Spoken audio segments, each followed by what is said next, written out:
we are ready to start now. Sorry for the delay. Welcome to the public. We have people in the audience. It's always nice to see. We have handouts in the back. These are the same handouts that we have up here. And also, if you have anything to say, whether it's on the agenda or not, fill out a speaker card and hand it to one of the staff. And you can talk on the subject when it comes up. Okay, we are going to start with roll call.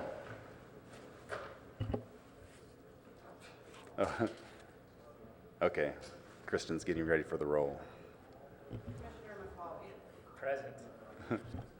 Commissioner Lemire. Here. Commissioner Moss. Here. Commissioner Rechtel. Here. Commissioner Greenfield. Here. Commissioner McDougall. Present. Commissioner Cribbs. Commissioner Cribbs is absent. Okay, the next is agenda changes, request deletions. We do have one deletion. We do. So Elizabeth Ames was to be here tonight to present on the Baylands Boardwalk, and she is sick, and the other staff member who's familiar with the project is in India. So we are going to have to postpone that item until January. We're not going to Skype her in? No, Okay, so we will bump that to January. that's correct. Okay, that is item number 5 will be deleted. Or postponed, yes. Okay, next is oral communications. We have no speaker cards, so we'll move on to the department report. And I'm going to go ahead and turn it over to Darren Anderson, who will give an update on a few of our projects. Today is technical difficulty day. Sorry about that. Darren Anderson with Open Space Parks and Golf.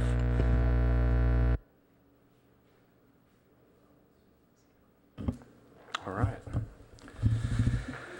Let me start by giving you a couple updates about the urban parks. One is that we're working on a shade structure to add to the Magical Bridge Playground.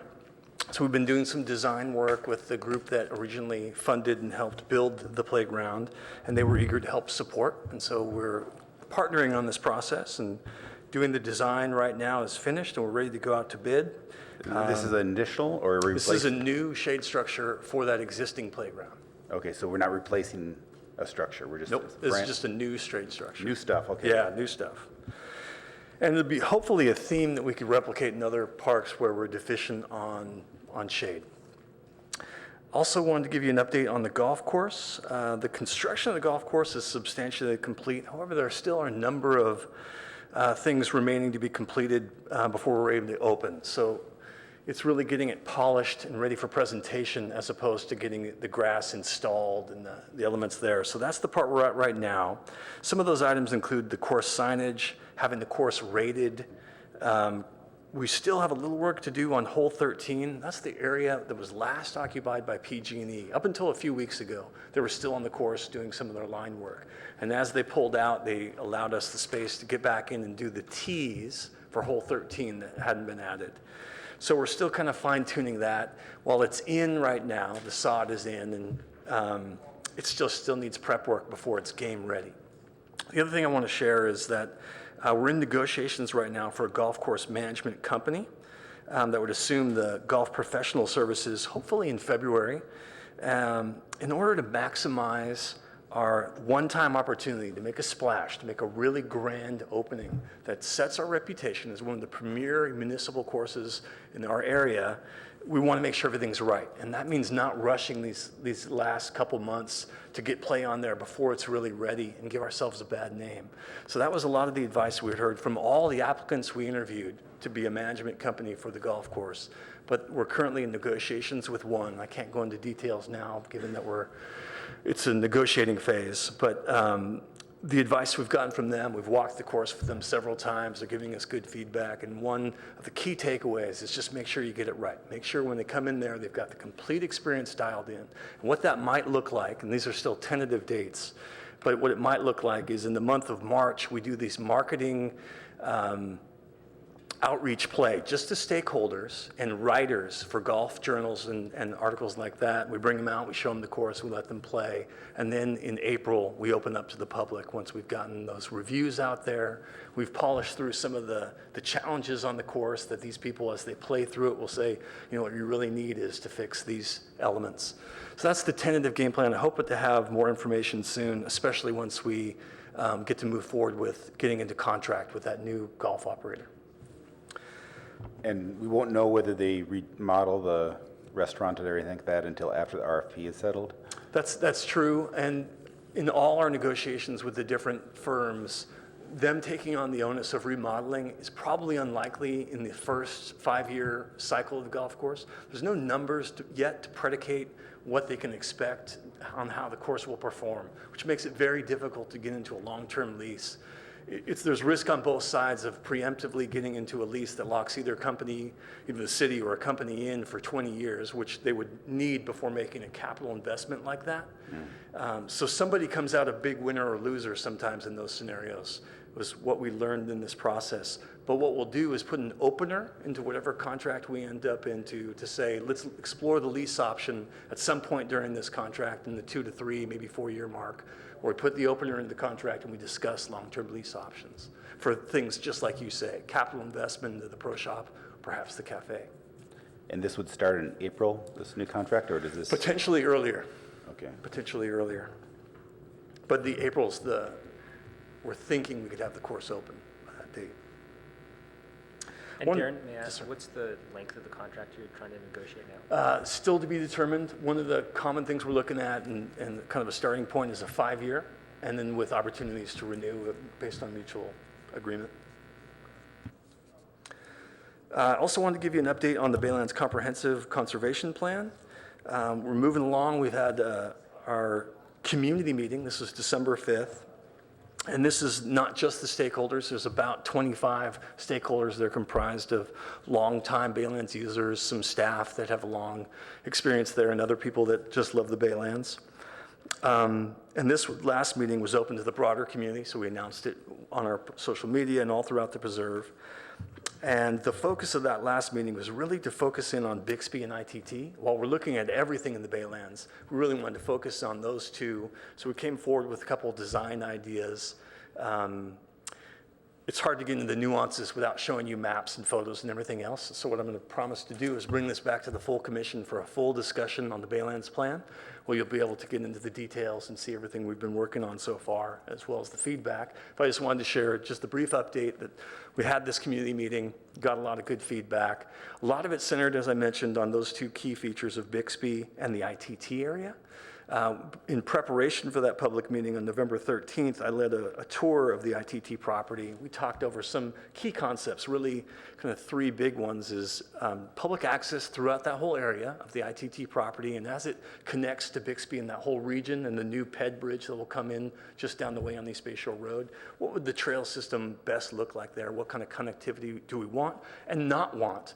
As a lot of the stakeholders pointed out, there are impacts from sometimes having too much connectivity, too much trails. It bifurcates habitat areas and causes issues. So those were some of the things that came out concerning connectivity and trails. We also talked about, there's a freshwater wetland inside called the Emily Renzel Wetlands. We get 1 million gallons a day of treated water effluent comes through that freshwater effluent and goes out into the salt marsh, into the flood basin. And that has some challenges. It's old and needs to be repaired in many ways, including the levee that holds it up. It's leaking. And it's also constricted. It was shaped in sort of like a kidney bean, and in the narrow center section, it's constrained with vegetation and not flowing properly. Again, this will make more sense when I come back with maps and photos and everything. But the point was, we'd asked the participants in this tour, would you be interested in expanding this freshwater wetland, creating more freshwater wetland?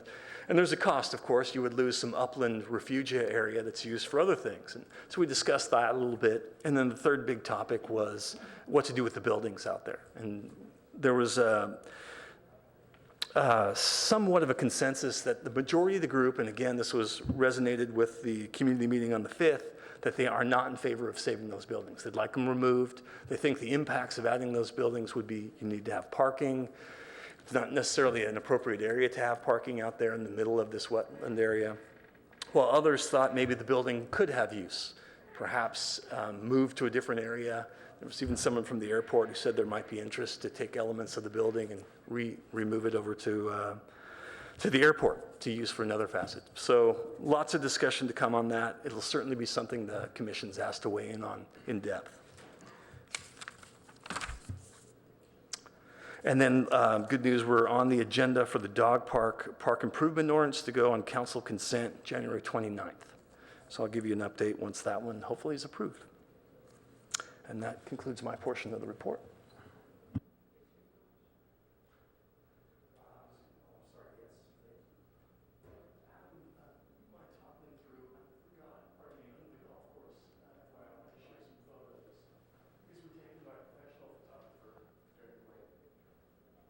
Thanks, Peter. These were taken by a professional photographer several weeks ago. And so the course, these shots just make it look amazing. So these will be part of our marketing campaign for sure. Probably make it onto the scorecards and some other advertising elements. But we're really happy with the way it came out.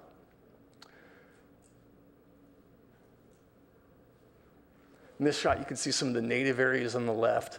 When I mentioned some things still need to be dialed in and improved before opening, that's one of the areas where we've got a lot of bare spots that we prefer to have vegetated. Some plan, we really struggled with that, didn't go as planned. And as I was talking over with the potential new contractor, they were saying, this is really an area you've got to have dialed in before you have play. As people hit into those areas, they're tracking mud back and forth, you can't have it. And so we're still working on a game plan to resolve that. You can see some of our bunkers here next to some native areas. And the greens are really top notch. So one of the most important parts of a golf course is the greens, without a doubt. And across the board, everyone who interviewed with us said, yeah, we'll be real honest with you. Those facilities, your pro shop and your cafe are not up to standard, but your greens are fantastic, top notch. So it was great to hear that we got that part right, which is the most critical part of a golf course. Thanks very much, Adam. Are the greens undulating, or are they just sloped? There are a couple with some slight tiers and a little bit of slope to make it a little challenging. So there's something there for the more experienced golfer as well. Okay. Darren, just a very quick question. As far as pricing is going to go for the course, is that set by the city, or is that going to be set by the vendor who's running the course? Good question. It's set by the city. We're doing a lot of conferring with them. We've got $11.9 million in debt to pay off, and so it's critical we get that pricing right. So there's a lot of back and forth right now, as well as with the Golf Course Advisory Committee. We reached out to that board and got their feedback, and they had some very strong feelings about what the pricing should be. So marrying those two, how do we pay off the debt? How do we make sure we're profitable while still catering to the Palo resident, catering to our seniors, making sure we're economically viable? So it's not easy. We're going to try to get that right and try to keep working. Luckily, I think the contractor we're looking at has a lot of experience. They're very adept at that, and they're good consultants working with us to figure it out. Question, when are you going to have a big party or open house or something like that in April when you let the public in? Or are you Absolutely. just going to sort of leak it in? No, we're not going for the slow leak in. It would be a grand opening is the idea, and really make an affair of it. Okay. Yeah.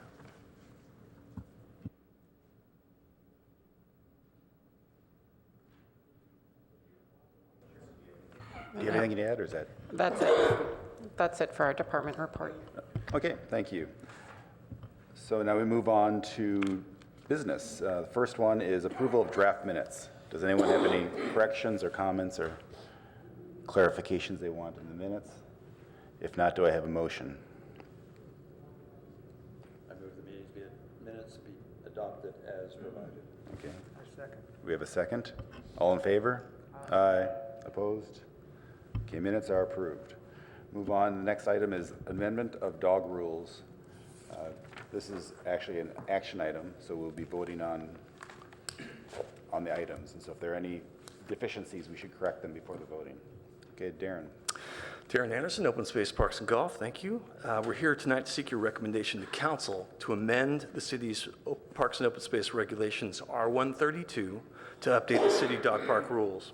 And at last month's meeting, I explained that we were updating these rules in anticipation of getting ready to open up Pierce Dog Park, or at least start construction on it. We wanted to be prepared with updating these rules, which haven't been updated in many, many years, including making Pierce Park one of the places you can bring your dog off leash.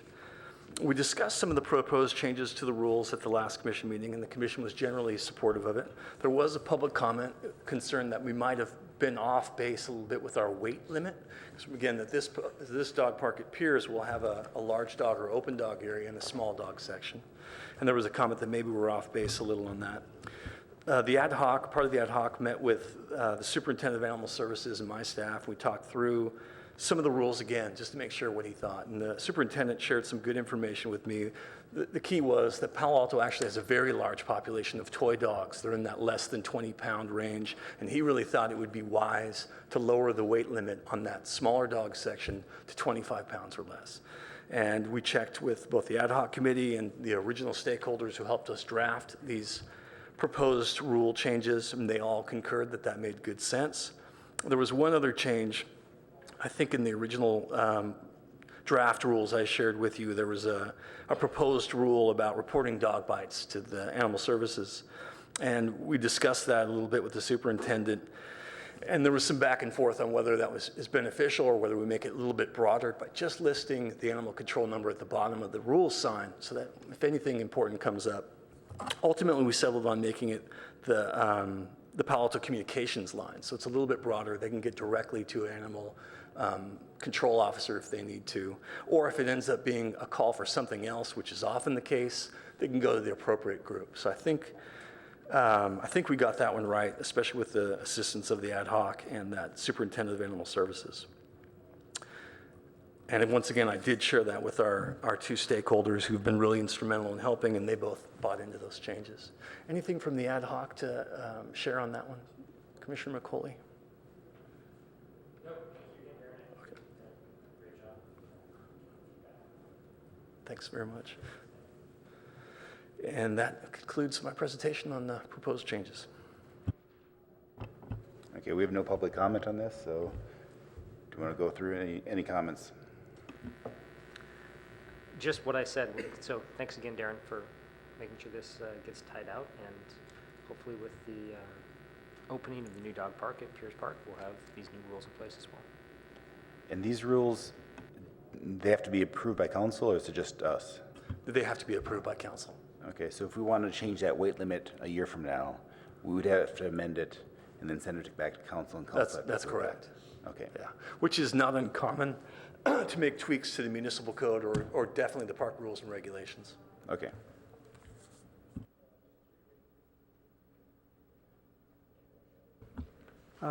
I was on the island of Kauai, and we discovered they have fantastic dog parks, fantastic ones. Little dogs separated from big dogs, fantastic. Anyway, they have dog park rules, and some of the rules that they have that are not on our list, you might want to consider now or in the future. One is that no spike prong or pinch collars, but dogs must wear a collar.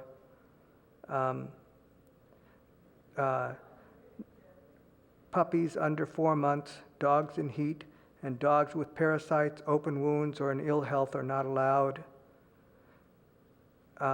Closely monitor unneutered males. And then the last one that we don't have, if your dog gets into a fight, exchange contact information and leave the park. You are responsible for any injury caused by your dog.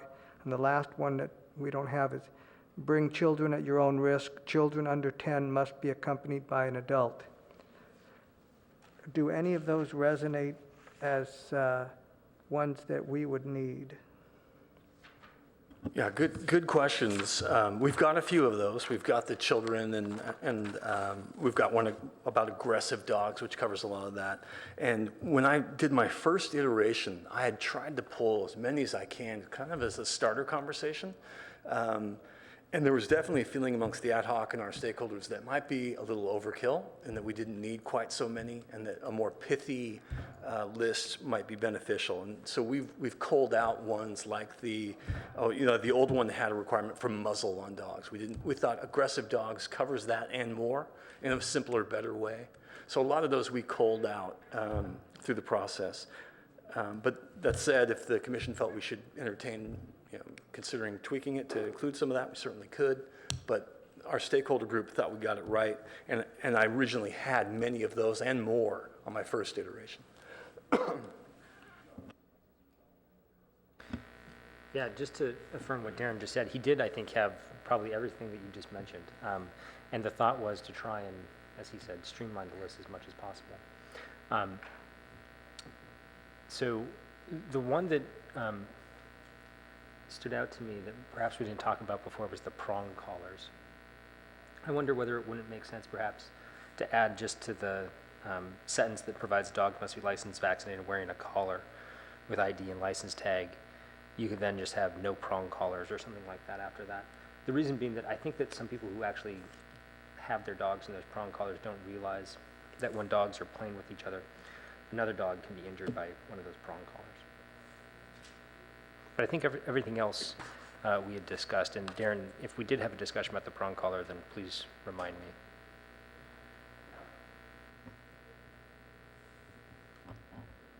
What's the feeling on the commission about prong collars? Do you want to include that in the? I agree with what Ryan said. Okay. So what would the proposed wording be then? I think that at that second bullet, we could either just change the period into a semicolon and say no prong collars, or you can have a new sentence that says no prong collars or remove any prong collars from dogs before entering the exercise area, something along those lines. Or must have a collar except prong collars. Sure, I think any of those would be fine. My preference would just be no prong collars after that. Is that, are people happy with that?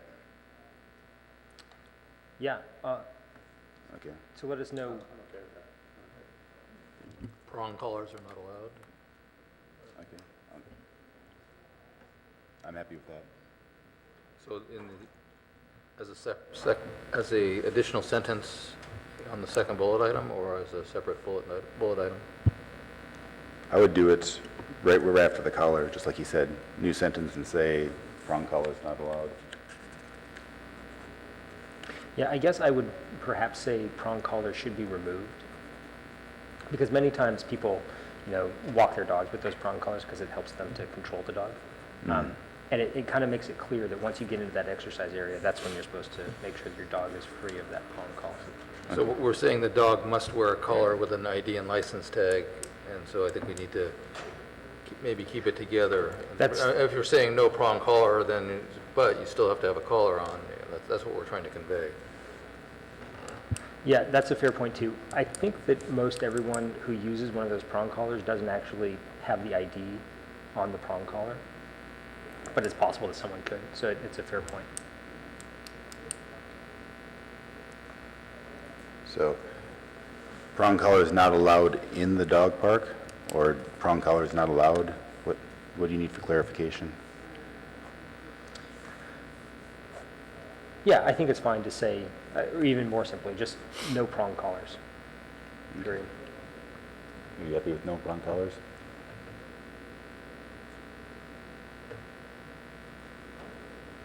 Sure, maybe we want to put that before we state that a dog must be wearing a collar. That's fair enough. Okay. Or, you could even, Or- frankly, where it says wearing a collar, you probably have a parenthetical, which is no prong collars. That's prong collar is not allowed, or Right. something in parentheses, yes. I think that would be Okay. cleanest. Okay. Let's get through this. Okay. So you want to make a motion to amend that? Yeah, I'm happy to. If there's any other discussion, I have two questions. Likewise, I was impressed by David's notes and list. Do we cover the open wounds in what we say?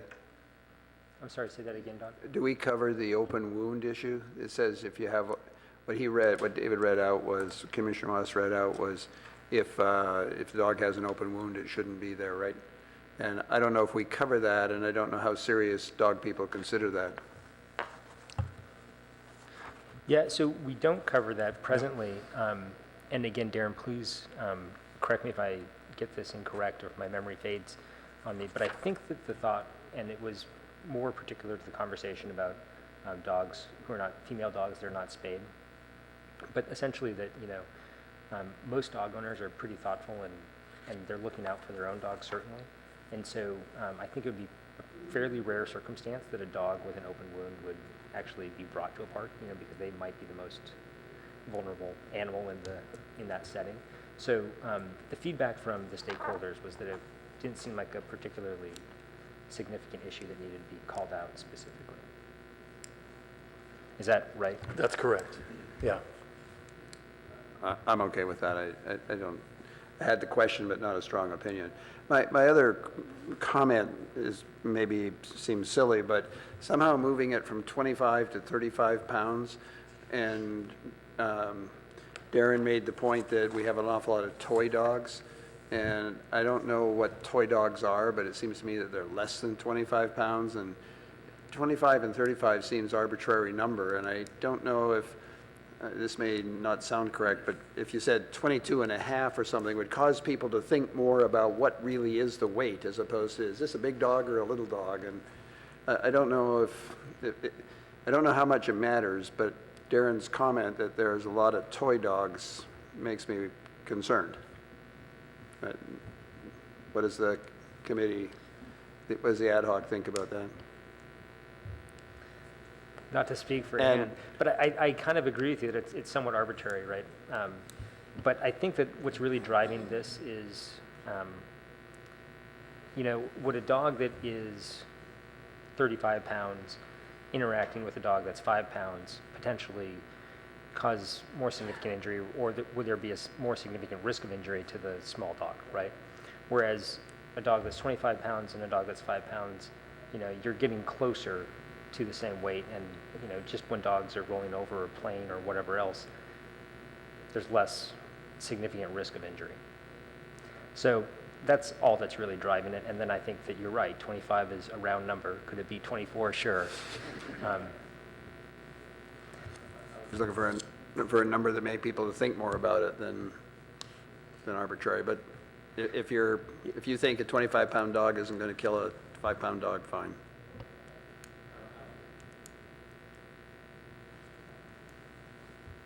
I mean, were you poking at that you thought 25 was too big, or you just thought that? I actually think 25 is too big. I'm worried that we're still on the high side, particularly when, I don't know how small these toy dogs are, but they're less than 10 pounds, I think, in a lot of cases. So I don't know. I think that we could leave it the way it is and just simply make a note or comment that it needs to be watched and aware of, and it's already been commented that we could change this again later if we had to. It might be a laborious process to change it, but we should just be aware. The good news is that we have experience with dog parks. The bad news is we don't have any small dog parks. So this is kind of a learning opportunity. Right. My preference would be. So here's the flip side. Okay. I'm sorry, I don't mean to No. cut you off, Keith, but the flip side is, right, that by having the limit at 25 pounds, it means that a 26-pound dog now has to be in the large dog area playing with, up to 100 or 150-pound dogs, right? There's some really large dogs out there. So, that's the other side of the equation.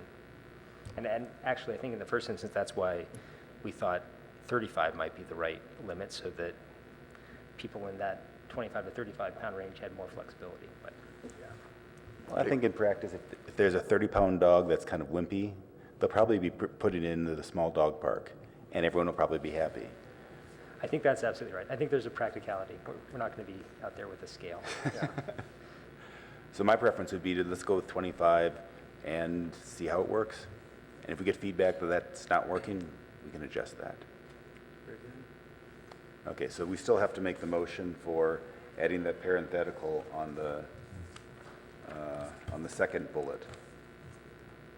So after wearing a collar, then we'll put left parenthesis, what kind of collar is that? Spike collar? What's the term? Prong collar, thank you. Prong collars not allowed. Okay, prong collars not allowed, right parenthesis, and then with ID and license tag. You got that, Darren? Yep, got it. Okay, so let's vote on that And amendment. I'll second Ryan's motion as Okay. such. Okay, so let's vote on that amendment. All in favor? Aye. Aye. Opposed? Okay, so that passes.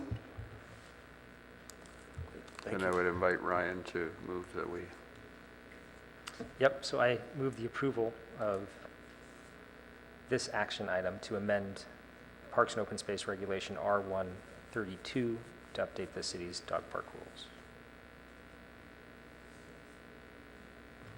Second? and I would happily second Ryan's motion. Okay. All in favor? Aye. Opposed? Okay, unanimous. Very good. Okay, thank you, Darren. Okay, next is Cubberley temporary lighting update. Adam Howard is here. I am excited about this, at least for the potential for this project. It could work out well. And it also is a trial project, so if it goes out poorly, we just don't continue it. So I view it only upside.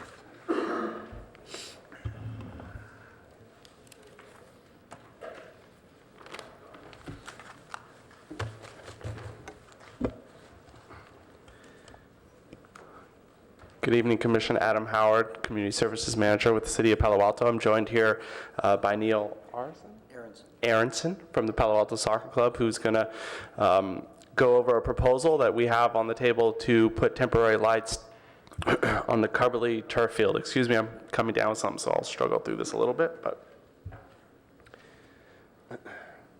So just a little bit of background for you. During the daylight savings time, when we have more dark hours, we have a very shortage of lit turf fields, lit fields in general. We currently have 3 lit fields, 1 at El Camino Soccer Field and 2 at the Mayfield Sports Complex. Those fields, Monday through Friday, are booked 4 to 10 solid. There is no additional openings to those fields. And the crunch becomes even more severe, mostly the January through March time period where it's darker sooner. So at this point, I'm going to pass it over to Neil. He's going to go over the proposal with you, and then we'll go over some of the details. Good evening. Thank you for your time again. I appreciate the opportunity. As you know, Palo Alto Soccer Club is a local youth soccer competitive league. We've been in the city for 40 years. Actually, this is our 40th year anniversary. We have about 1,000 members in the club with, call it 1,500 parents, plus or minus, as residents of Palo Alto. And we're one of several clubs in the community, including Stanford Soccer Club, PSV Union, the Adult Men's League, and AYSO, all of whom struggle day in, day out with field issues in the city. So we're excited to see if this is an opportunity to provide a few more slots, as Adam mentioned, in some of the more critical periods of the year when we have less light and less fields available. So per our last session when I was here in October, we presented the idea of putting forth rented light structures. They're a mobile trailer, battery powered, solar powered with a backup generator out on the Cubberley turf field, ringing the field with 4, potentially 6 lights. I was hoping for a light plan from the vendor today. It didn't come through, but I can provide that as soon as we receive it. For a period of time, plus or minus 3 to 4 weeks, depending on how quickly we can get an approval from this body and any other bodies or commissions or council that might need to approve the idea. For 3 to plus hours, probably 5:15 to 8:30. The idea is we would shut it down at about 8:15, shut down practice, I should say, give the teams 15 minutes to get off the field, and then the lights would go off. We have, did they get a copy of this? Okay, so you have a copy of our proposal in front of you, I believe. It does have some of the specs of the towers and the trailers. I'm happy to answer any questions as well. Are there copies in the back for the public? Yes, there are. Okay, thank you. They're fully self-contained with wireless connection. It's a cellular connection, so they can be managed both by timer on board as well as remote connection if need be. The vendor that we're talking to has a 24-hour technical service, and they can come out and attend to the lights if they've been somehow triggered on, and they can also be removed if there's vandalism or something that happens. We've put together a very kind of rough map as to where the trailers would be located on the field. It's right on the border of the track and the turf. Roughly, there may be some impediment to using the track if you're running around jogging. We do plan to work with staff to put up cones or rubber bumpers as necessary to make sure nobody runs into them and gets hurt. The vendor does carry insurance for liability and personal injury and so forth. What else can I tell you? Like I said, there is a lighting plan that will be forthcoming to show members of the commission and staff how much light they put out and where it will potentially reach. We don't believe there will be a lot of light pollution getting into the neighborhood. The lights are very well targeted, and so you can direct them exactly where you need to put them. We are planning a public outreach effort should this commission give us the go-ahead to consider to move this project forward.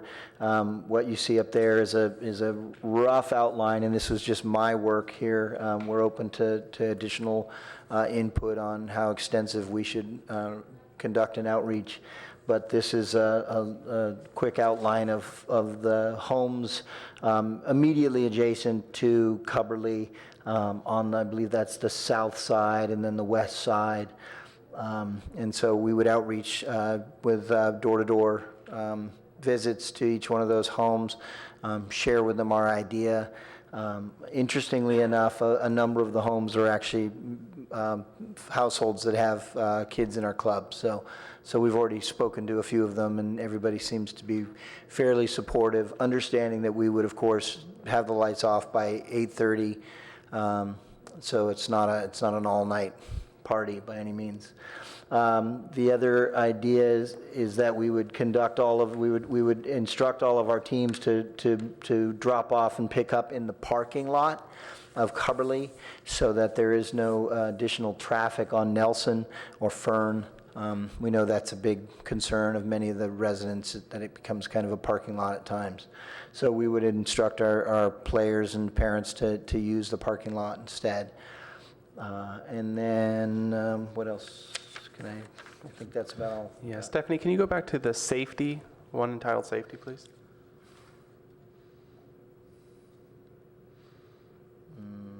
That's it.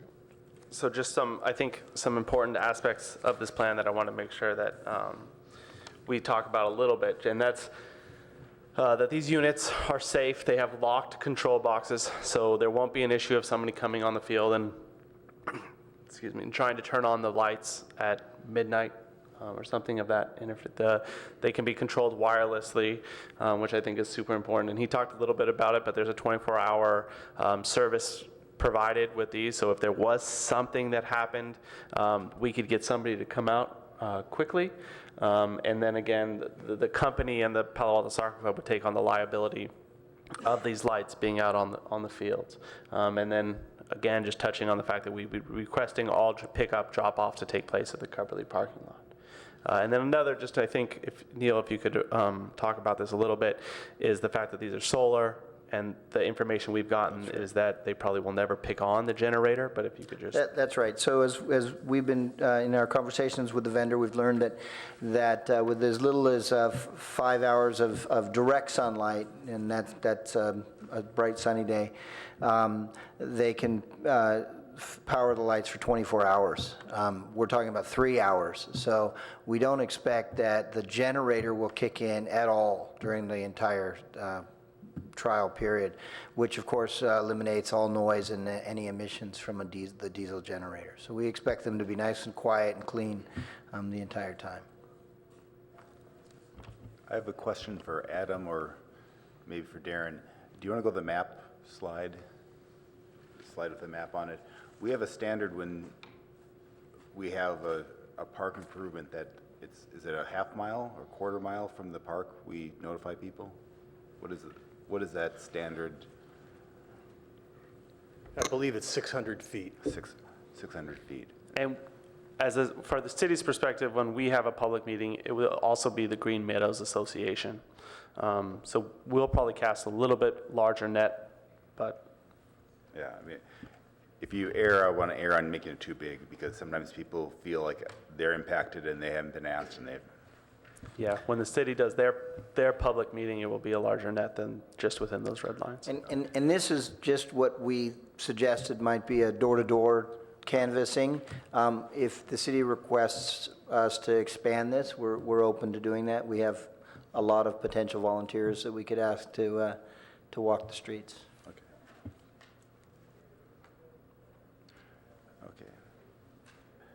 We have no public comment on this. We can start with the commissioners.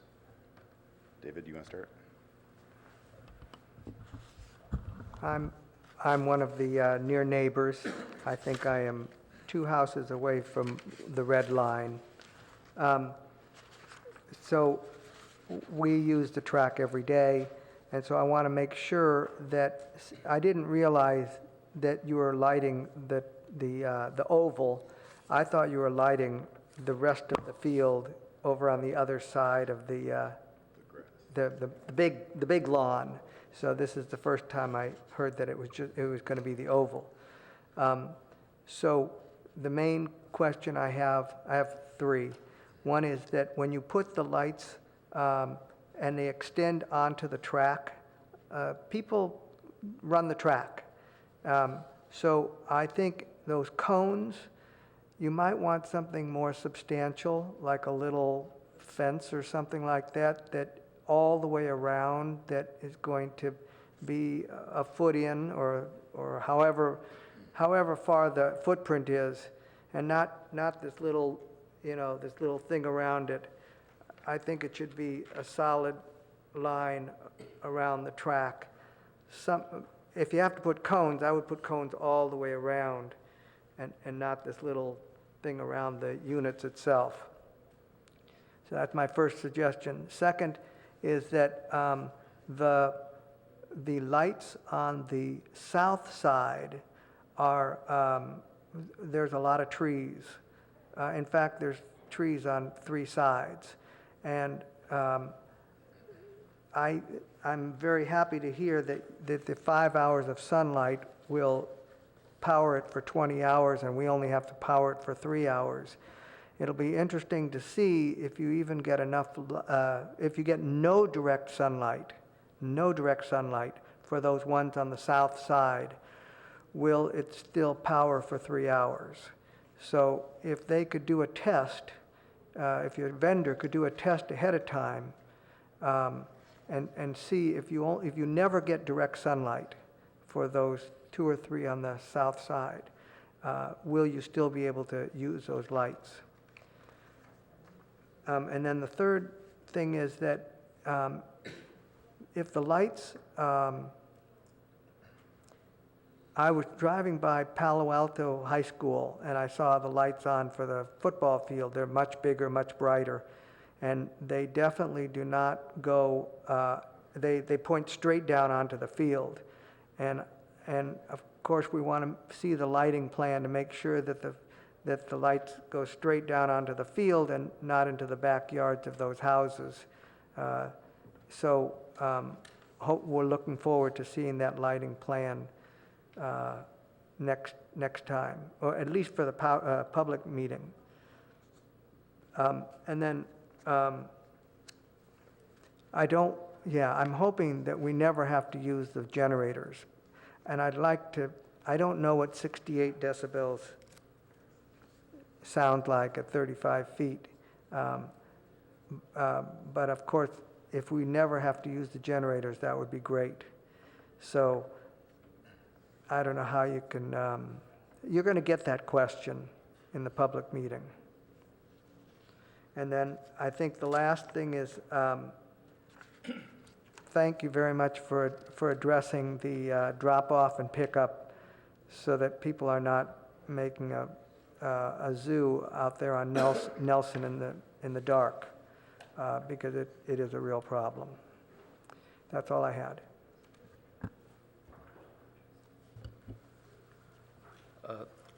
Thank you. I think this is a very interesting and creative plan to address a community resource issue.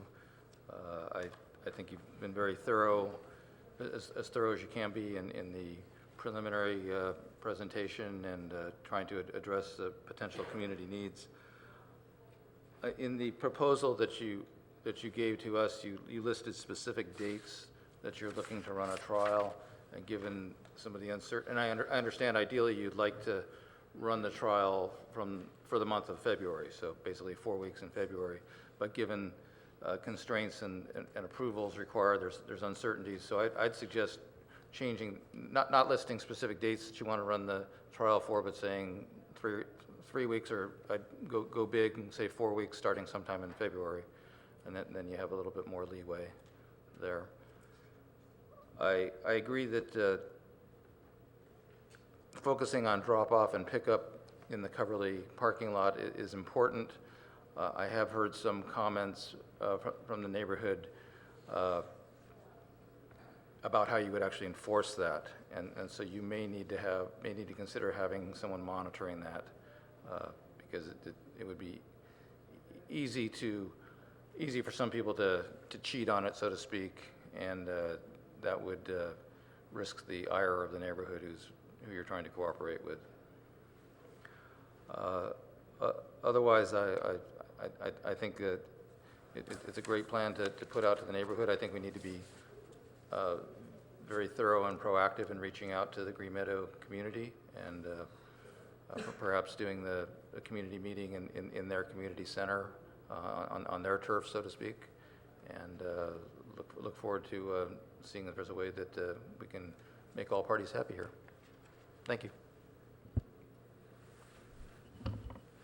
Yeah, I think that I'd just like to compliment Adam and compliment both of you in terms of responding to what the ad hoc committee meeting had.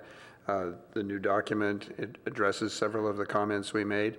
I think several of the comments that Commissioner Moss made have been considered and are part of the conversation, not necessarily covered in here, but particularly the parking. I know you're sensitive to that, and I think that's important.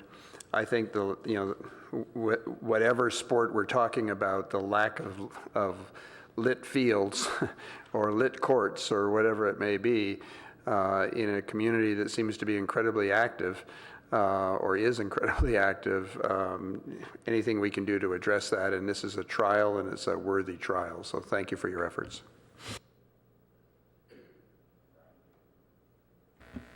Yeah, so let me add that I also think it's great that you're presenting this trial, and I think it's a really good thing to think creatively about how we can better utilize our park spaces, and this is a great way to think about doing that. So well done in that respect. I have two questions. The first is, this is a 4-week trial. What happens after March of next year? So what's the long-term goal? Well, two things. The reason we picked March 11th is the time change takes place, and so we have the later hours.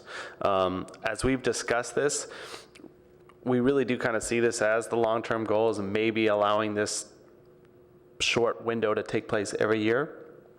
Although lighting those fields permanently would be great, the resources make that seem like a conversation that doesn't necessarily need to take place right now. So really, the long-term goal is to allow this to happen every year for a 1-month window.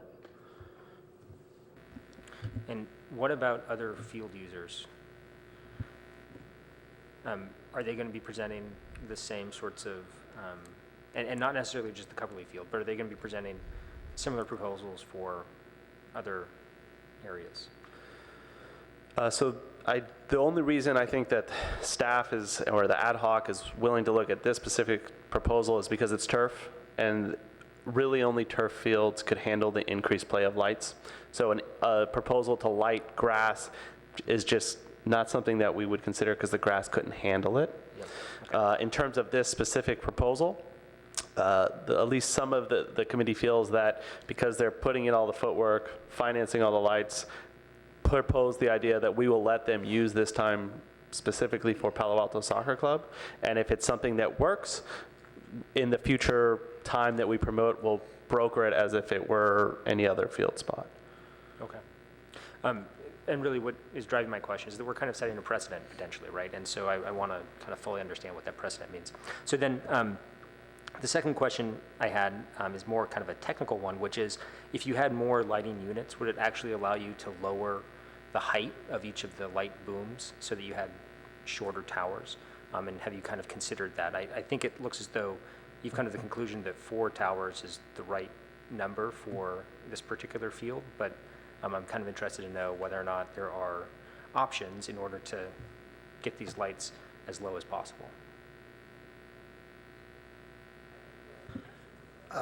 Okay, so the towers are about 25 feet tall, which is obviously much smaller than the lighting tower that you would see on a permanent structure. In conversations with the vendor, and they're probably the best one to answer this, so I'm going to take a swing at it, but my sense is that if you added more, you potentially could reduce the height, but you do start to run into issues with the lights being in the field of play, so it could cause some problems for the players who are out there practicing, the ball's flying and gets blinded by the light. The other issue that Adam alluded to is that these are not cheap structures, right? We have to rent them for the entire month. And so even though we're only using them for what would be about 12 hours a week, we have to pay for the entire month. So we figured out a way to amortize that over, by almost down to the player, and it works with 4, possibly 6 units. If we were to have to put more units out there, it might make it uneconomical. We haven't looked at it that carefully, but we want to try to keep this at as low a cost to our members as possible. Yeah, and I absolutely appreciate that. I think that's a very thoughtful response. Here's what's kind of driving the question in this respect is to the extent that the proposal can be somewhat adaptable so that, if there are objections about light leakage, for lack of a better term, light pollution, I guess, that it could potentially be addressed, right, by either repositioning the units or having more units at lower heights or whatever else. But I think that's what's important is that you can be adaptable within this proposal and respond to feedback once the lights are actually out there.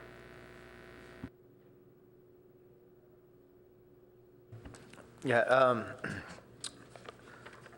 I like the fact that we're pursuing this idea and appreciate the legwork that the club has done to get this project going. I also have a concern, and I haven't been out to this Coverly Field, but looking at the plan, David's comment about where the lights will be placed, if they're not placed on the track, it looks to me that they would need to be placed very close to the corners of the soccer field. Is that correct? And I guess the concern I would have is, the liability, and I don't know whose liability it would be, and how close to the field. And the structure itself looks a little bit menacing in terms of if a player were to run into it chasing a ball or somebody chasing a ball. So padding or safety of the player or safety of a runner with this structure. Right, so that is actually why some of it has to overhang onto the track, is we need it to be, I think, 8 feet from the playing field. And we are talking with them to provide kind of a thick foam bumper system, so there's no like running into a corner if you happen to do that. And then we are, considering Commissioner Moss's, where we kind of block off the entire 2-foot inner circle of the track to prevent people from getting, right next to it. One other note I want to make is that we won't be playing games. This is not for game play. So practices are a much more controlled environment. Coaches limit where the players go, what they do, what the drill is, and so forth and so on. So even though we're thinking to avoid the actual field lines and so forth, it's probably not out of the question that we have some flexibility. If we needed to avoid the track, we could move them in. We would then limit where the players and the teams would be practicing specifically. But that's really, again, this is purely for practice. And if you've ever had a chance to observe one of our practices, or probably really any competitive youth soccer practice, they're very structured environments, and the timing and place and movement of the players is pretty regimented. So there's not a lot of running after a errant ball, not looking where you're going, potentially running into something. And then my other concern would be the noise of the generators, and I see where, and heard where you said that we hope that these can run without the generators based on the solar.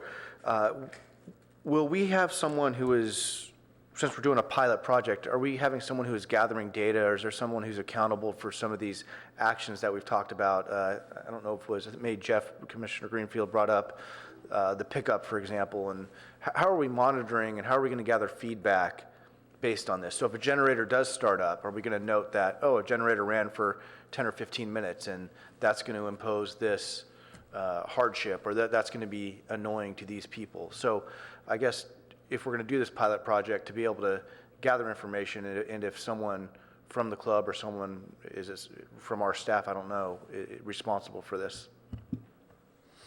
So I think it's going to be kind of a universal approach. I think staff will need to kind of send people out to just kind of see how the situation's working. I think we're going to be very open to the community members of a specific way they can provide feedback, certain contact information that they can provide feedback to staff. And then, obviously the club will be there day in and day out, so they'll know kind of how it's working. And I think it'd be up to staff and community to make sure it's running smoothly. And as I understand it, with all things wireless and electronic these days, it logs its own activity. So they can, the vendor will know how many hours or minutes the generator ran and so forth and so on. Great. Well, good luck. We're excited to have this project go forward and see how it turns out. Go ahead. One more comment on what was just said. The corners, is there any way, instead of putting it on the track, to put it over on the end zone? There's a whole lot of space between the end zone and the track. Is that better? And I don't know how heavy it is and whether it would cause a dent in the turf if you put it on the grass itself, but as opposed to being right on that corner. Just a thought. Well, we certainly will address keeping, no divots, which will require them to putting out thin plywood sheets. Thank you. So they won't drive on the track or the field. They will be kind of going along these plywood planks, and they will rest on the plywood planks to prevent damage to turf or track. And Neil, maybe you can address a little bit why it's not the best idea to have them straight on, or if it is, okay. We're actually open to placements to minimize impact on the track and so forth. The vendor thought it would be appropriate to put it on the corner, but in further discussions with them, they seem to be relatively okay. And, I mean, in the end, we want to get it out there and see what it looks like and try to find the right spot and a little trial and error to make sure we're minimizing impact and providing the best benefit. Yeah, I too am concerned about damaging the turf and damaging the track. But this is going to be trial and error. We're going to learn from this. I'm looking forward to doing this and getting the trial under our belts and see what we learn, because we're going to learn a lot from this. This is the first time we've done this, both the solar powered and also just portable lights. I would say that we should get the community outreach sooner rather than later. I would not want to wait too long, because we want enough window, so if there are actions or mitigations that we have to do out of that, we want some time before the next meeting, because at that next meeting, we have to vote to get it onto the council. So we really do have to be crisp about this. Green Meadow Community Center is currently remodeling right now, so we would probably have to move it to either Cubberley or Mitchell Park, but we got a lot of options for that. But I agree, having the meeting there as opposed to on the north end of town makes a lot of sense. But, go ahead. I just have some follow-ups. Adam, that you mentioned that the long-term goal would be to have these lights running for 1 month per year. And my understanding is that the goal might be broader than that. Really, we have an issue during the daylight savings months, and probably the most critical need months would be November, when the youth teams are still playing until the Thanksgiving holidays, and then also in February and March, when they're ramping up for spring season. Neil, do you have comments on that? I think that's right. I mean, if this works and the neighborhood is supportive or perhaps not opposed, we would probably like to expand it for a couple months, again, to your point, November, when we first lose the light, and then in February when we're just before the change. So, but, you know, let's see how it goes, and we're open to working with the community and the commission, see what can work best. You know, at this point, any additional field resource is better than what we've got now. Sure. And to that end, while I understand that there is not intention to play games at night under the lights, the fields will still be used for gameplay during the day when the lights will be there. So that we need to make sure that the lights are sufficiently out of the field of play. And so as David suggested, I do think we should look to potentially move the lights into the beyond the end lines, a safe distance away. That'll also simplify the issue of impact on the running track. I don't really like the idea of having a coned off area all the way around the field. I don't think that's pragmatic on the dirt track, particularly during rainy months. You know, if we have rain coming and sloshing, I think we want some bulb outs around the center light structures. But let's, and we certainly want to keep things safe, but let's minimize what we do there. One thing I would add with that is, if we're not playing games there, then we really don't have to have the classic lineup where you have to worry about the lights getting in your eyes. You can move your practice drills to be oriented relative to the lights, as opposed to orienting the lights relative to the field. And definitely let's log the generator time. I'm assuming the equipment should be able to do that, and let's plan on getting a report on that. That'll be very useful feedback. And that's all I've got. Thank you. Well, Yes, please. Just quickly, I want to reinforce let's not just collect the data, let's anticipate how we're going to present the data. Too often, we think about how the presentation is after the fact and when we didn't collect the right data. So let's make sure we know of that.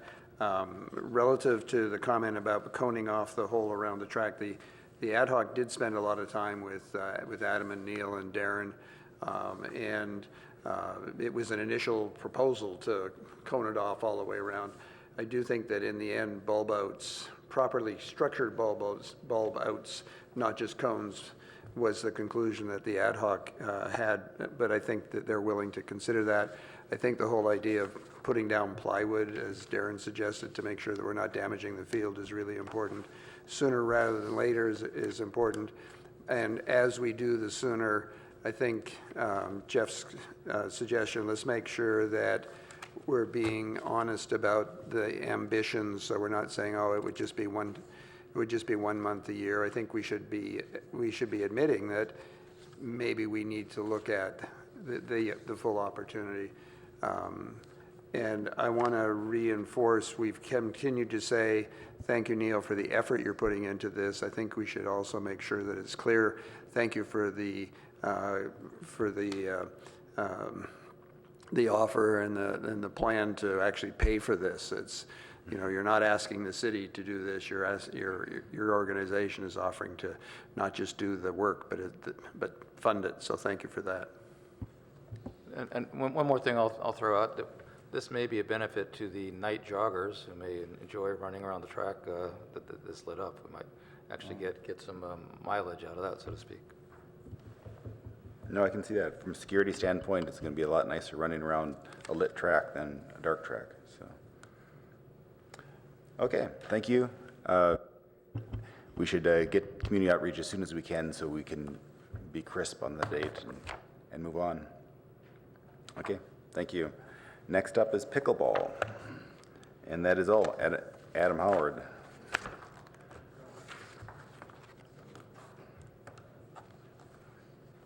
Do we have any public comment on pickleball? Okay, no public comment.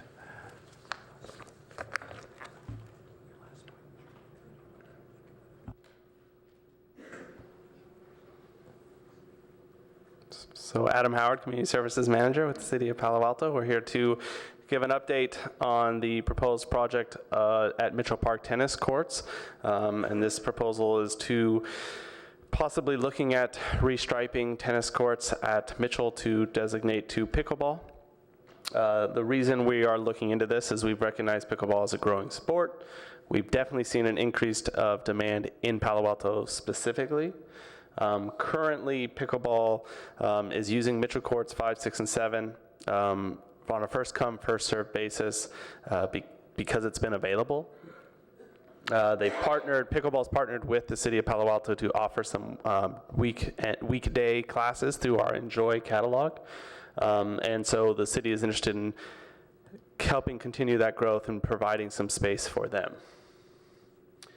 So this is just an overlay. The courts on the left are 1 through 4, and the courts on the right are 5, 6, 7, which are closest to the Magical Bridge playground.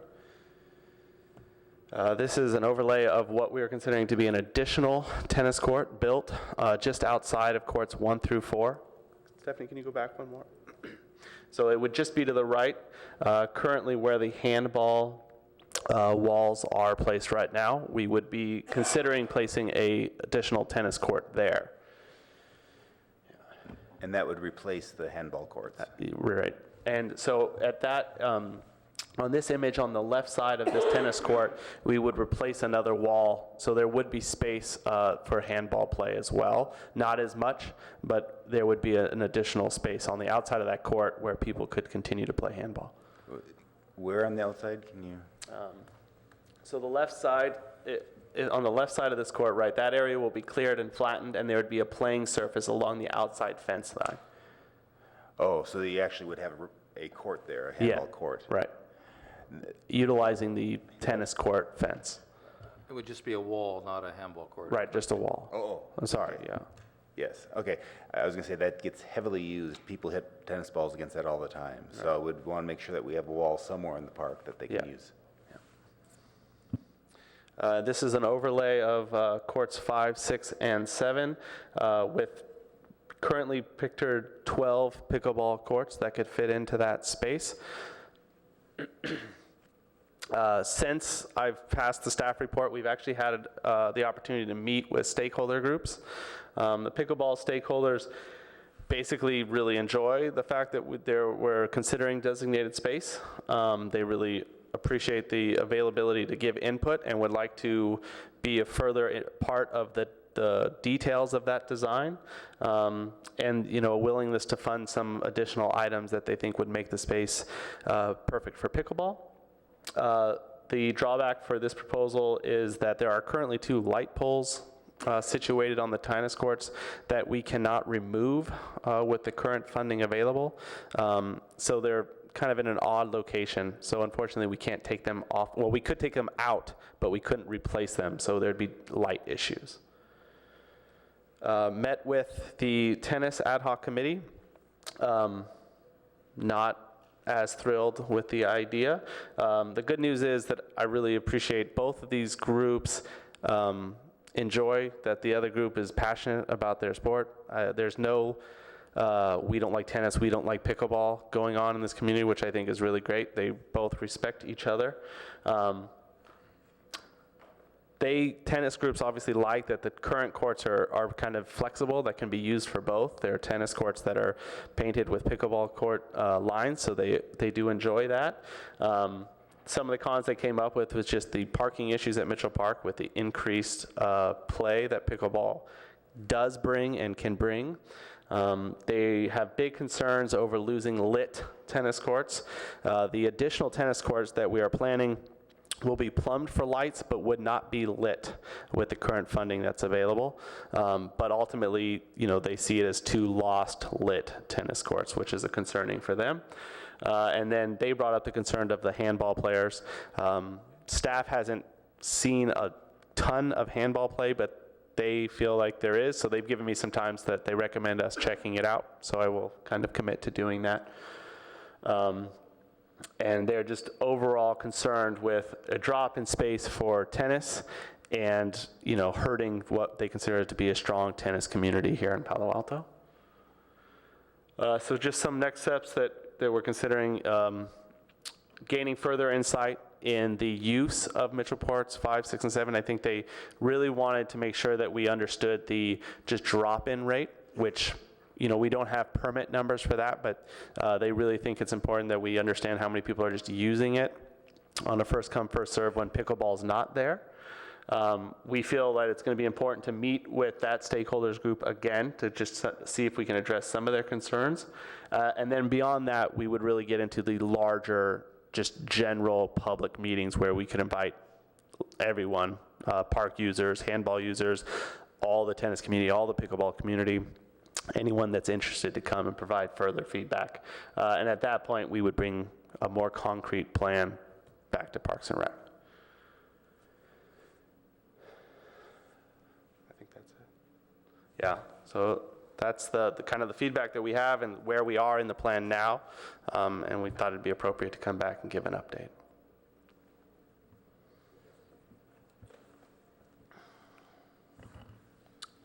Yeah, just my only comment or question is, so in making designated space for pickleball with these courts, we would be putting in permanent nets, is that correct? That would be the idea, yeah. We would then, these courts would be pickleball only, they could not be used for any other purpose? That's Just wanna be- correct. Okay. Yep. And the last thing, I actually would agree with the tennis group to get some accurate drop-in rates, if we're going to lose these courts permanently, then to have that would be, some good information for us. Right, and I definitely will do that. I can't, it'll have to be kind of rough visual evidence since we don't have a firm system to do that, but staff will definitely provide some insight into that.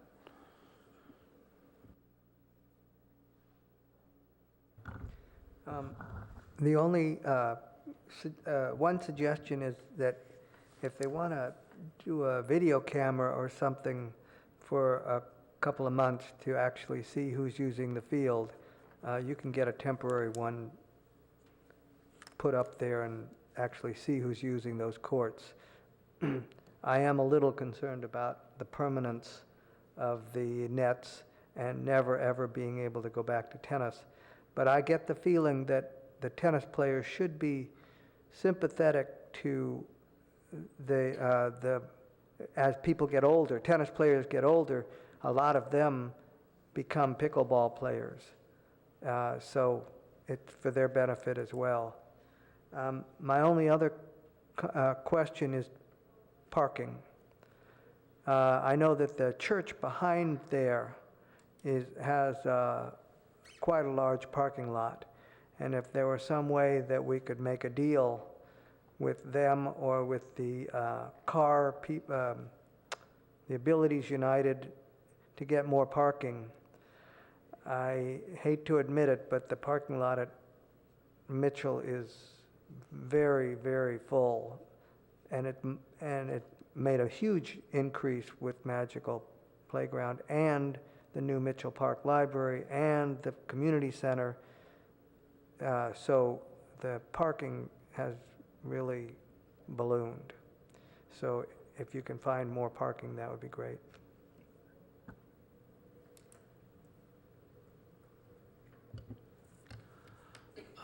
This commission's been pushing the data-driven angles many times before, and I think we really do need some numbers on the current drop-in usage for tennis and for the racquetball courts, the handball courts. And I do agree with David's idea to get some cameras in place, to get a camera in place and figure out how to do some recording and monitor it every hour or something and see what the usage looks like. I think that may be helpful. I think we also need some hard data to the extent we need some data to the extent it's available on the usage by Palo Alto residents of the tennis courts, of the handball courts, and the pickleball courts. I think we're a bit loosey-goosey on the numbers right now, and anything we can do to improve that really makes a significant impact. If we can say it'd be nice to know how many tennis court users are from Palo Alto, how many pickleball users are from Palo Alto. You understand the issue, and I understand the problem.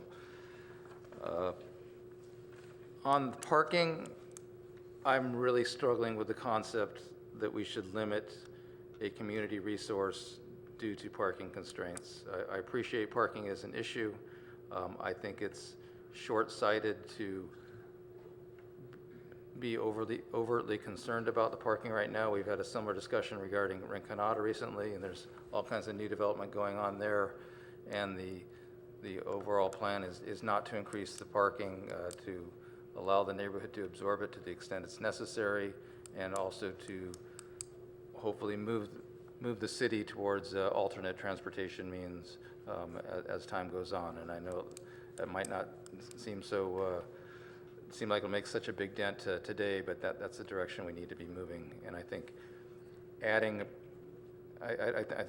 parking at Mitchell Park is out of the question for a variety of reasons. And I really would struggle with the concept of trying to limit some sort of recreational activity because we're afraid about the parking impact. Regarding the permanent conversion of the courts, I do appreciate the tennis community's concern that takes away the flexibility. Right now on 5, 6, and 7, the courts can be used for drop-in for tennis or pickleball. I also appreciate the need for permanent dedicated pickleball courts where you don't have to go to the trouble of loading nets out of a lockbox and setting it up, and I think that's very important. I don't know if maybe a compromise at this point would be to consider permanently dedicating 2 courts, like 7 and 8, and 6 and 7, and perhaps 5 would be a court that would be could go either way. You still have the nets available. And finally, on a humorous note, if we add another tennis court, what will we number it?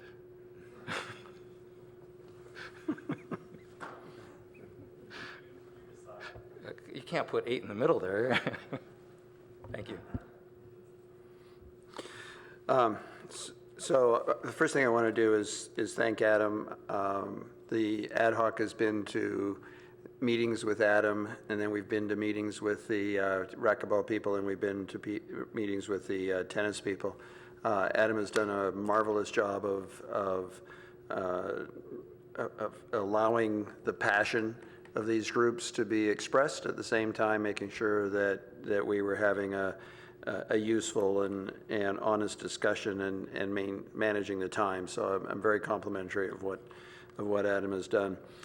One of my takeaways from the 2 meetings, the Parks Master Plan, the city's comprehensive master plan, both make a big point of dealing with the diversity in the city and with the youth and with the aging population, and particularly the whole momentum that people believe there's an aging population, and the forecast for youth numbers is actually going down, and I think both groups recognize that. I think the tennis people conceded that point, that was an important part of the conversation. I agree with everything that Jeff just said about parking. I think I hope and believe that eventually alternate transportation strategies will help our parking. And we shouldn't be limiting anything we do today because of current parking. In terms of data, I've been as enthusiastic as anybody about collecting data, but I would suggest that this is a case where, number one, I'd be very careful about cameras in terms of privacy. That's a risk, but I think this is a case where some sort of sampling techniques. You don't need to have 24 hours a day for 6 weeks to come up with the data. We should be able to find sampling techniques the same way the population census for the whole United States is done by counting 1% of our people or whatever and comes up with an accurate number. So I would encourage you to take that approach. I would encourage the commission to believe in this, that we can do some appropriate sampling. Thank you. I mean, anecdotally, when I walk by there, I hardly ever see tennis players playing on those courts. They really seem to me, and this is not scientific, seem to me underused. But I do agree with Jeff. I think we're data-driven. It'd be easy enough to get a camera, have that camera just take a picture every 5 minutes and have a stream of pictures, and then have someone strip through there and count how many times that was used during the day. You have a really good idea. You know, if you could do that for a week, you'd have a really good idea what kind of coverage you'd have. And same with handball courts. And if you put them high enough, one camera could cover all 3 tennis courts and one could do all the handball, I think we'd have our answer very quickly. My gut, without any backup, is that we should just put the pickleball in and give it a shot, and if it doesn't work out, we always can go back to tennis. The conversion from one to the other is not that expensive. So I would err on the side of putting the pickleball courts in, but I think we all should do our best to get some data so we're making an informed choice and not just a knee-jerk decision. Anecdotally, when I always go by there, I always see tennis players. Really? On those courts? Yes. I see on the ones that are close to the library, I see those are heavily used, but these aren't used that often. But like, maybe it's a sampling error. That's why we need the cameras. Okay. Chair, could I respond to the cameras? Okay.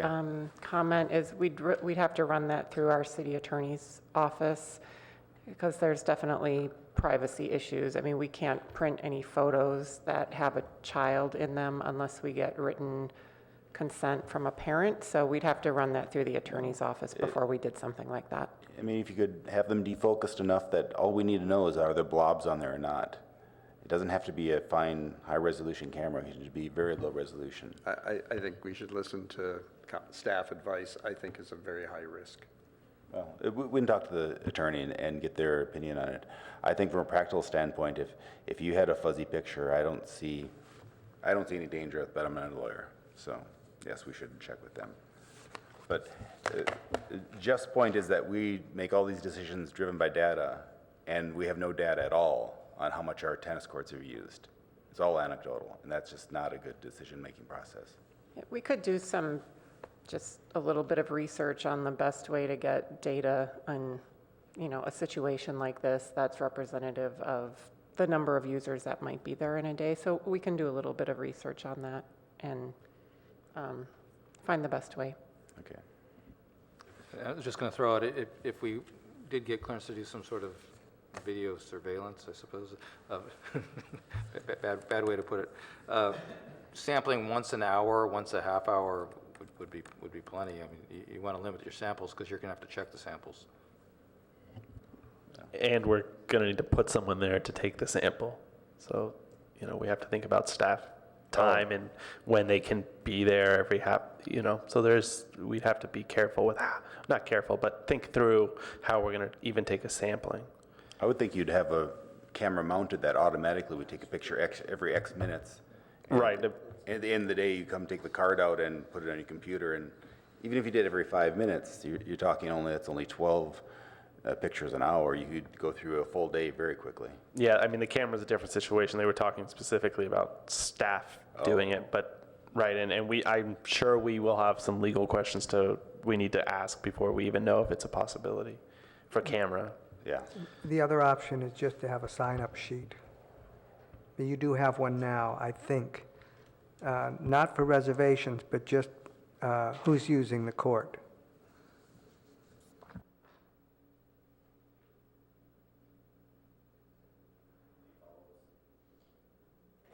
I think we suggested to staff that we'd like any way that they could get any kind of numbers, and I think we should let them investigate this. Okay, so path forward then, what's the timeline? I haven't proposed a timeline on this, mostly because we have such a short timeline on the temporary lighting, so I'm just trying to get through that. But I would think that I would probably start in the new year collecting the data, and maybe it's a month-long collection of weekdays, weekends, different times, depending on how we can go about collecting that data. And from there, I think the ad hoc can meet again to come through with a little bit more clear of a plan.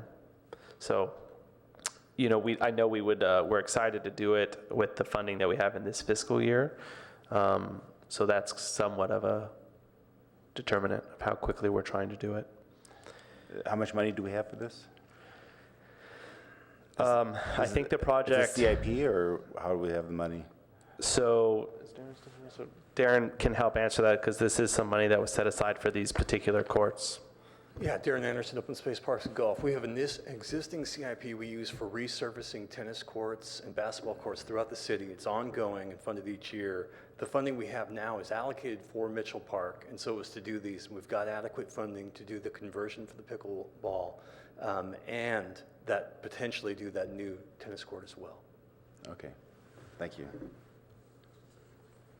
Okay, so we'll probably be a couple months away from an update on this. That would be my guess, yeah. Okay. Okay, thank you. Okay. The next is ad hoc committee and liaison updates. Does anyone have any updates on ad hoc? We did have a CIP ad hoc meeting with Darren. And what's the timeline when we submit this?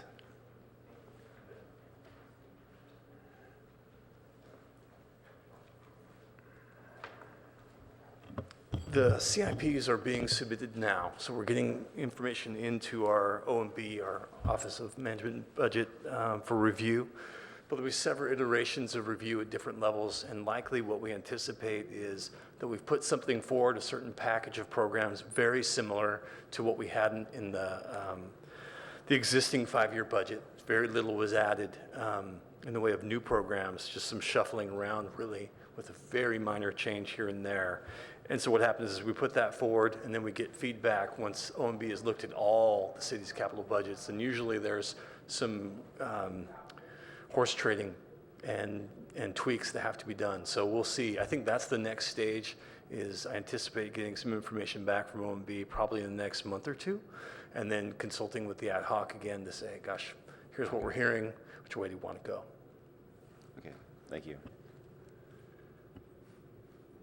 And I do have a question with Kristen as far as guidance or updates on any of the master plan funding that we're looking at or working on, and any of the information with bonds or consultants, or what direction we're going there, and help you may need from the ad hoc going forward. Sure. So we met with the city manager's office to go over the different options for funding the master plan and the relative costs of funding the high priority projects and programs over the near term. And what was decided is on Monday, January 22nd, that's at a council meeting. There's going to be a discussion with council and the Office of Management and Budget on an infrastructure funding plan, which includes a funding gap for our infrastructure plan. And what we decided to do so that council has a full picture of all of the different funding needs within the city is that we would roll that conversation into that council item. So they will not only see, what could be a funding need in public works or for roads or the airport or utilities, they'll see the entire picture. Council is going to have to make some tough decisions on what gets funded in the next few years because of this funding gap. So it is really important that they see that full picture. So I think after that council meeting on January 22nd, we'll have a better idea of what our next steps are as a commission. Okay, yeah, that'd be very good. 22nd, that's still a month away. Right, so council's on break right now. And when that staff report is completed and posted, I make sure that I send the link so everyone can read that and sort of get also the big picture on the city's needs. Yeah, it's hard because it's a complicated issue and you want to do enough prep work. But if we wait too long, we've painted ourselves in a corner, but at least we're on the docket, so. Okay, any more updates? Okay, then we will move on. Comments and announcements. Do we have any comments and announcements? Then tentative agenda for the 23rd of January. Okay.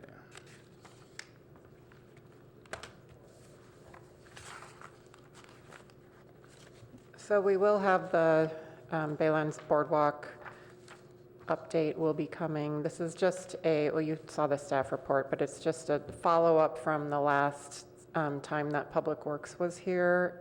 There were some open-ended questions on both the CEQA, the handrails, and some design features. So we'll be coming back, or Public Works will be coming back in January to provide an update on those. There's currently, that was intended to go to council in January, but it's likely going to be postponed. But that is not the critical path at this point. The critical path is getting the permits from the regulatory agencies, and those applications have already been submitted, so that process is already underway. The other items we have tentatively is the update on the Buckeye Creek hydrology study, and Darren's nodding that yes, that will be an action item. And a Bulwer Park PIO, is that? Okay, I'm not sure why that's. Okay, so that's a possibility. And then we do have this park dedication activities prohibited item that I admit I keep pushing. I'm hoping that we can come in January. I might have one of our attorneys with me to help answer some legal questions, so I need to make sure that he's available to attend as well. Yeah, I think it'd be really good. Have they done prep work so they can get us any time, or do we have to, is there some risk that we'll say go for it in January and they say we're not ready? There is that risk. Okay.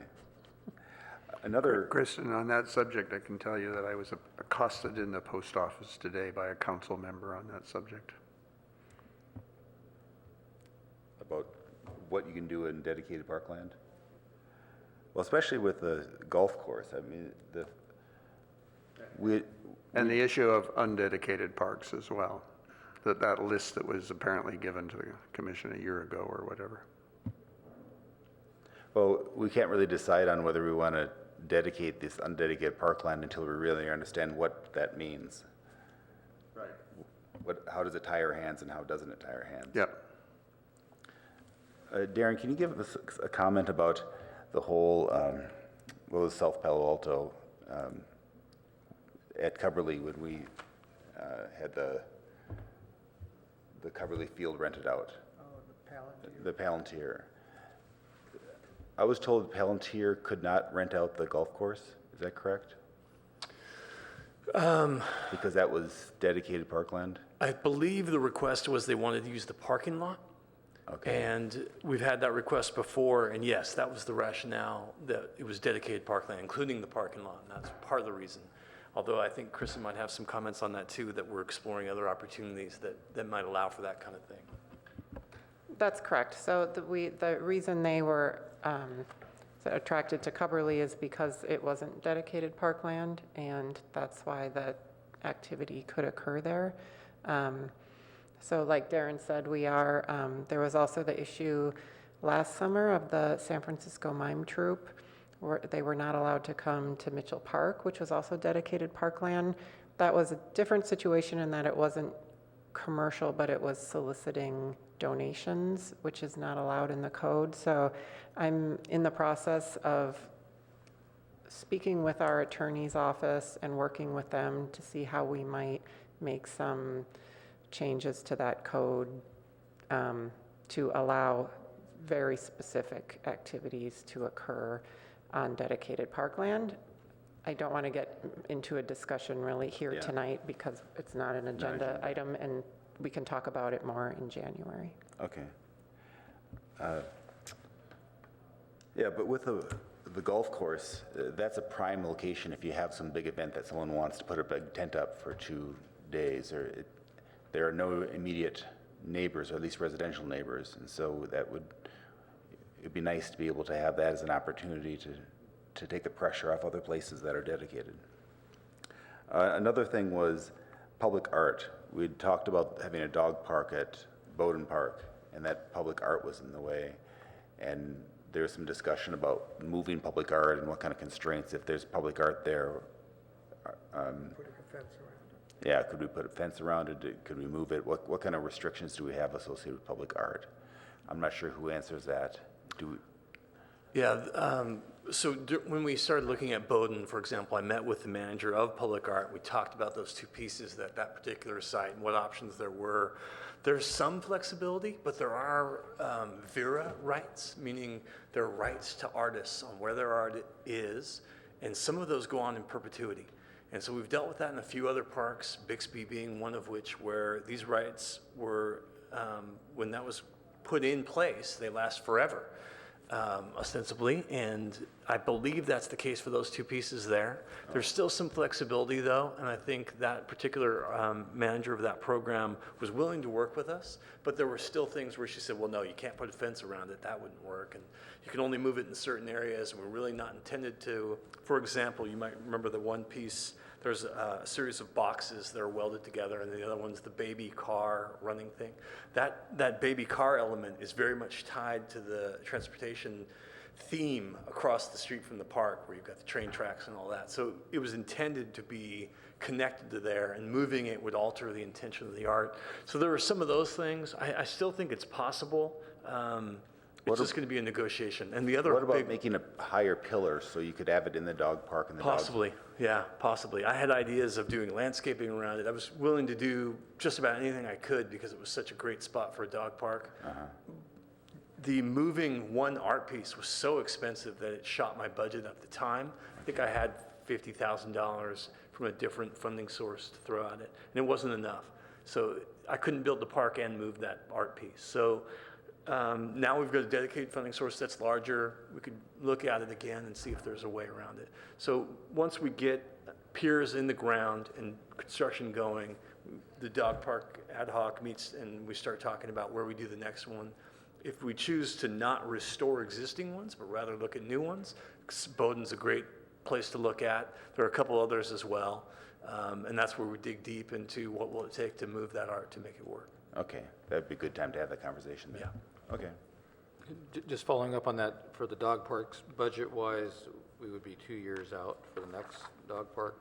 Yes, every other year in the capital budget, there's $150,000 for the dog parks.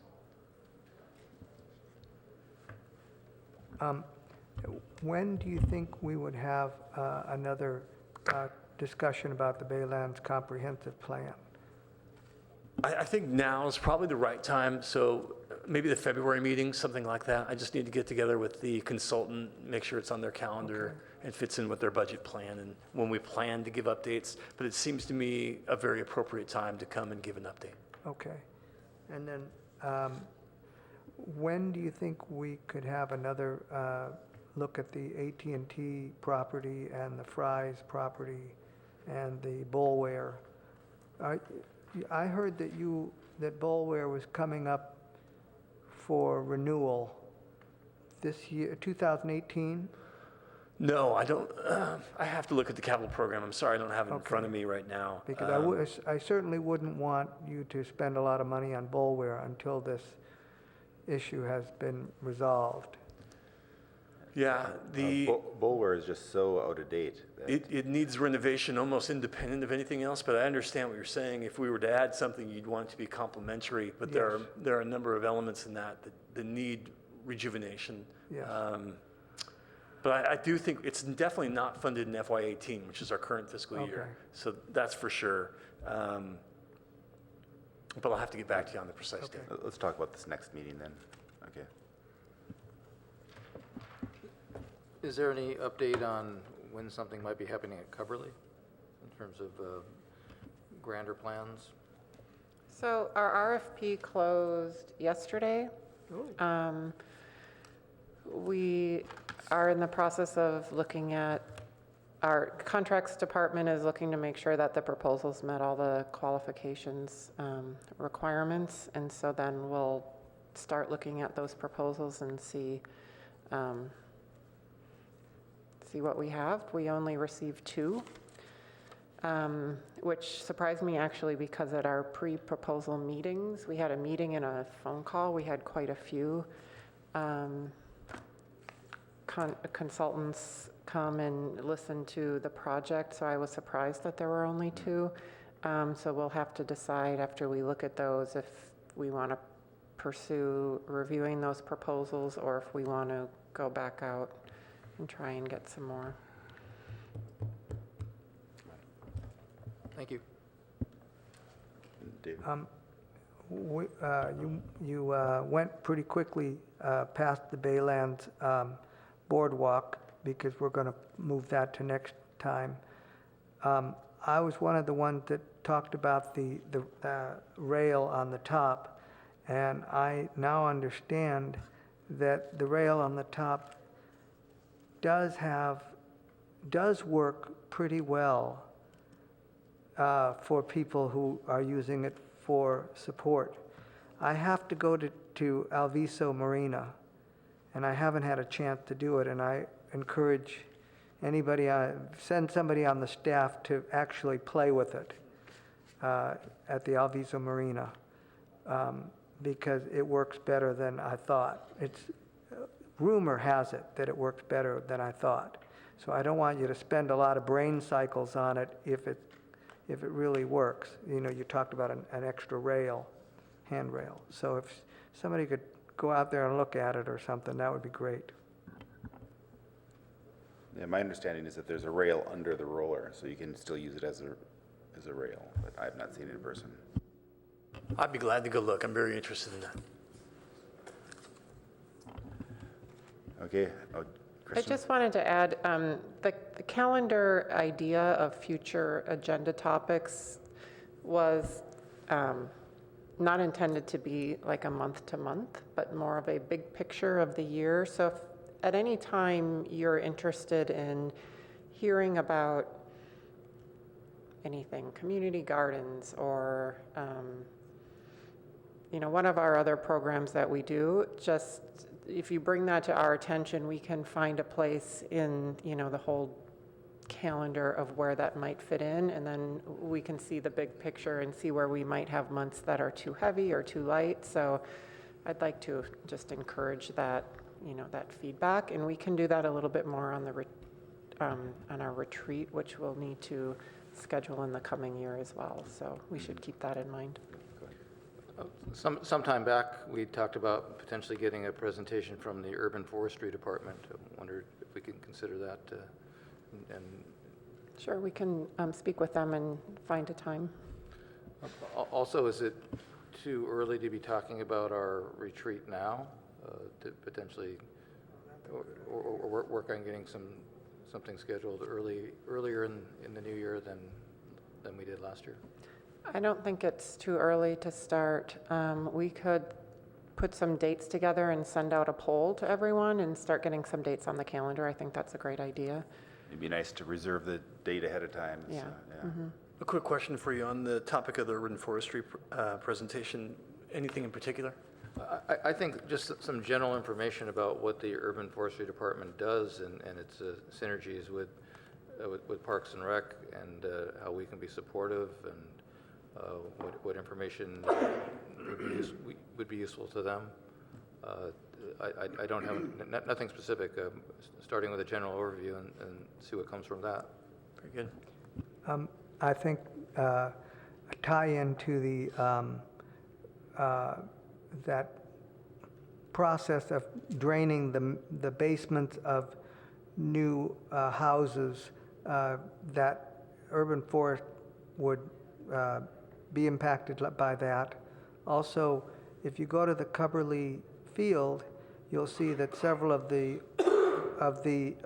redwood trees are dying, specifically the ones that are not being watered by neighbors. So they've evidently stopped watering it, or the drought really got to them. And the last thing is, I predict that we're going to have another drought year. You heard it here first. So it's a constant discussion point regarding the urban forest. I'll be glad to pass that on. And my staff does the irrigation for the redwoods at Cubberley. I'll definitely look into that. We're not intentionally cutting it off. If there's a problem, lots of times drought impacts are realized 3 to 5 years later. There's also, independent of the drought, there's his own strange things going on with redwoods around, not just at Cubberley, at Magical Forest, at Rinconada, and throughout the city. So it'd be a great thing for the urban forester to discuss with you and share some Yeah. special issues like that. My personal opinion on those redwoods is that they used to be watered from the lawn, from the oval natural turf field. So when you put in artificial turf, most of their water supply for those particular ones came from there, and it's no longer there. The only ones that still survive are the ones that are getting water from the near neighbors who are watering their Could be. backyards. Could be. The one thing I wanted to say, echo what Kristen said, if you have something that you kind of like to hear about, it's nice for her to have a list, because sometimes there's cancellations and all of a sudden you have 2 open spots. And so if we had a list of things that would be kind of nice to hear about, she may be able to turn that around and fill up the agenda better and have more consistent agendas. So, okay, do we have a motion for adjournment? I second. We have a second. All in favor? Aye. Okay. Happy holidays. See you in 2018.